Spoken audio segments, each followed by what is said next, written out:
বাংলাদেশকে বাদ দিয়ে আইসিসি যদি স্কটল্যান্ডকে নিয়ে বিশ্বকাপ আয়োজন করে তবে পাকিস্তানের বিভিন্ন সূত্র থেকে আওয়াজ আসছে পাকিস্তানও বিশ্বকাপ যাবে না। এতে করে আইসিসি বিশাল আর্থিক ক্ষতির মুখে পড়তে পারে, কারণ ভারত পাকিস্তান ম্যাচ সবার জন্যই অন্যরকম একটা বার্তা বহন করে, অন্যরকম একটা বিনোদন সৃষ্টি করে। সেখান থেকে বাংলাদেশের পাশে শেষ পর্যন্ত পাকিস্তান যদি সব জল্পনা কল্পনা উড়িয়ে দিয়ে দাঁড়িয়ে যায়, সেক্ষেত্রে এবারের 2026 টি-20 বিশ্বকাপ আয়োজনে আইসিসি চ্যালেঞ্জের মুখে পড়বে।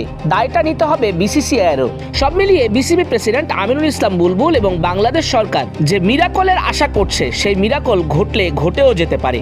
বাংলাদেশ শেষ পর্যন্ত পাকিস্তানের সাপোর্ট পাবে কিনা এটা এখন সময়ই বলবে।